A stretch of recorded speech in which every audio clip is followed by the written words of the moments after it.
A Ciência de Ficar Rico, capítulo 9. Como usar a força de vontade. Para começar a ficar rico de uma maneira científica, você não tenta aplicar sua força de vontade em nada que esteja fora de você mesmo. Você não tem o direito de fazer isto de forma alguma. É errado tentar influenciar outros homens ou mulheres a fim de induzi-los a fazer o que você deseja. É totalmente errado coagir pessoas pelo poder mental, como o é coagi-los pelo poder físico. Pessoas compelidas pela força física a fazer coisas para você serão reduzidas a escravas, e compeli-las por meios mentais é exatamente a mesma coisa. A única diferença está nos métodos. Tomar as coisas das pessoas pela força física é roubo. Tomá-las pela força mental é roubo também. Não há nenhuma diferença de princípios. Você não tem nenhum direito de usar sua força de vontade em uma outra pessoa, mesmo que seja para o seu próprio bem. Você não sabe o que é bom para ela. A ciência para ficar rico não requer a aplicação de poder ou força a nenhuma outra pessoa de forma alguma. Não há a mínima necessidade de fazer isso. Certamente, toda tentativa de usar a sua força de vontade nos outros tenderá somente a malograr seus propósitos. Você não precisa aplicar sua força de vontade às coisas, a fim de compeli-las a vir até você. Isso simplesmente seria tentar coagir Deus, e seria bobo e inútil.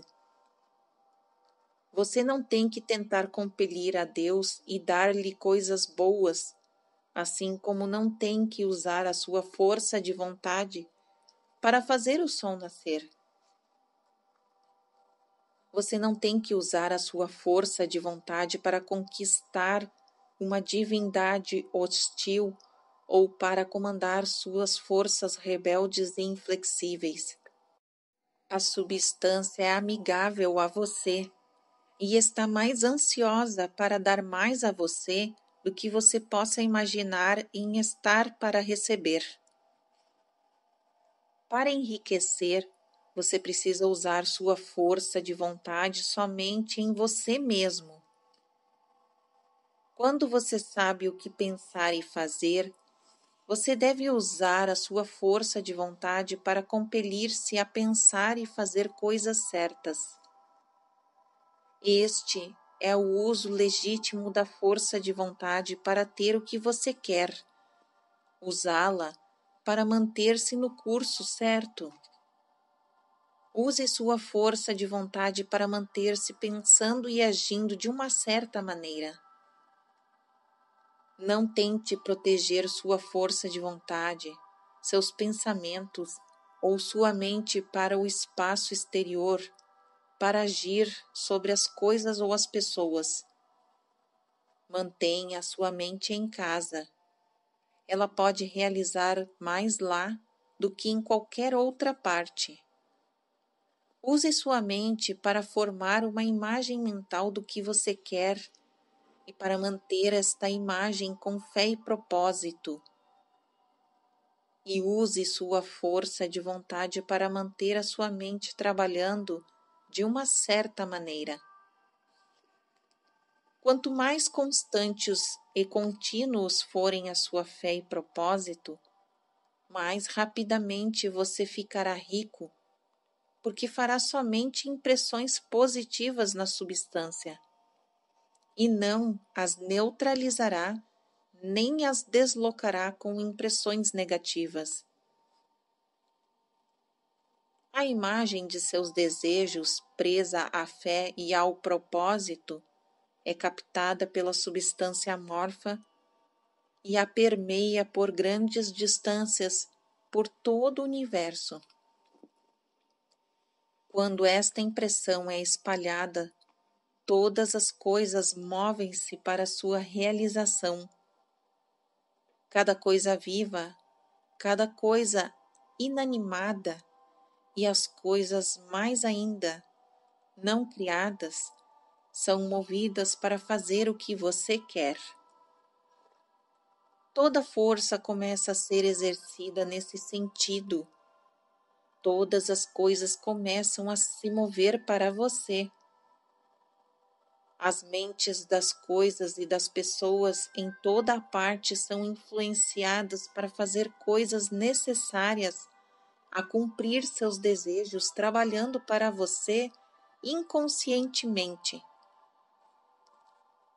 Mas você pode estragar tudo, colocando uma impressão negativa na substância amorfa. Dúvida ou descrença certamente desencadeará um movimento contrário a você, assim como a fé e o propósito devem começar um movimento em direção a você. É a falta de compreensão disto que faz a maioria das pessoas falharem. Cada hora ou momento que você perde atendendo-se às dúvidas e medos, cada hora que você gasta na preocupação, cada hora em que sua alma é tomada pela descrença, firma-se uma corrente contra você em todo o domínio da substância inteligente. Todas as promessas estão naqueles que acreditam e tão somente neles. Já que acreditar é tão importante, cabe a você vigiar seus pensamentos e como a sua opinião será formada em grande parte por essas coisas que você observa e pensa. É importante que você vigie com cuidado o que você vai dar a sua atenção. E aqui a vontade incide na prática, porque é por causa da vontade que você determina em que coisas prestar atenção. E se você quer ficar rico, você não deve observar a pobreza. As coisas não se formam pensando-se em seus opostos. Não se pode alcançar a saúde estudando ou pensando na doença. A retidão não pode ser promovida estudando ou pensando em pecado. Ninguém enriquece estudando e pensando na pobreza. A medicina, como a ciência da doença, aumentou a doença. A religião, como a ciência do pecado, promoveu o pecado. E a economia, porque é um estudo da pobreza, encherá o mundo com mais miséria e necessidade. Não fale sobre a pobreza, não investigue, não relacione-se com ela, nunca se preocupe com suas causas. Você não tem nada com isso. O que toca a você é a cura. Não perca seu tempo nas chamadas campanhas de caridade ou trabalhos de caridade. Na sua maioria, a caridade tende somente a perpetuar a miséria que tenta erradicar. Eu não digo que você deva ser desumano e cruel e recuse a ouvir o grito da miséria. Mas você não deve tentar erradicar a pobreza com as formas convencionais. Ponha a pobreza longe de você e ponha tudo o que lhe é pertinente longe de você. E faça o seu melhor. Fique rico. Esta é a melhor maneira de você poder ajudar os pobres. E você Não pode ater-se à imagem mental que deve lhe tornar rico se você encher a sua mente com retratos da pobreza e todos os seus problemas. Não leia livros ou papéis que dão atenção circunstancial à miséria, aos moradores de asilo, aos horrores do trabalho infantil e assim por diante. Não leia qualquer coisa que encha sua mente com as imagens sombrias do sofrimento e da necessidade. Você não pode ajudar os pobres sabendo sobre estas coisas, e o conhecimento difundido delas não acaba com a pobreza. O que acaba com a pobreza não é guardar os retratos da pobreza em sua mente, mas ter retratos da riqueza, da abundância, das possibilidades nas mentes dos pobres. Você não abandona os pobres em sua miséria quando você se recusa a permitir que entre em sua mente o retrato dessa miséria. A pobreza pode ser erradicada, não aumentando o número de pessoas bem-intencionadas que pensam na pobreza, mas aumentando o número de pessoas pobres que se proponham com a fé a enriquecer.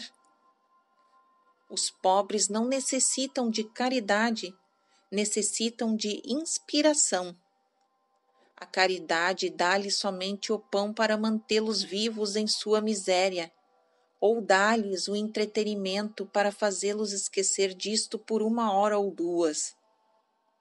Mas a inspiração pode fazer com que saiam de sua miséria. Se você quiser ajudar os pobres, mostre-lhes que podem se tornar ricos. Prove isso ficando rico você mesmo. A única maneira de a pobreza ser banida para sempre deste mundo será tendo um grande e constante crescimento de número de pessoas praticando os ensinamentos deste livro. As pessoas devem ser ensinadas a tornar-se ricas pela criação, não pela competição. Toda pessoa que fica rica pela competição derruba a escada pela qual subiu e derruba os outros. Mas cada escada que fica rica pela criação abre caminhos para que milhares a sigam e as inspiram a fazer isso. Você não está mostrando dureza de coração ou má vontade quando você se recusa a ter piedade da pobreza, ver a pobreza, ler sobre a pobreza, pensar sobre a pobreza, falar sobre a pobreza ou escutar aqueles que falam sobre ela. Use sua força de vontade para manter em sua mente tudo fora do assunto da pobreza e para mantê-la com fé e propósito na imagem que você quer e está criando da riqueza. Fim do capítulo 9.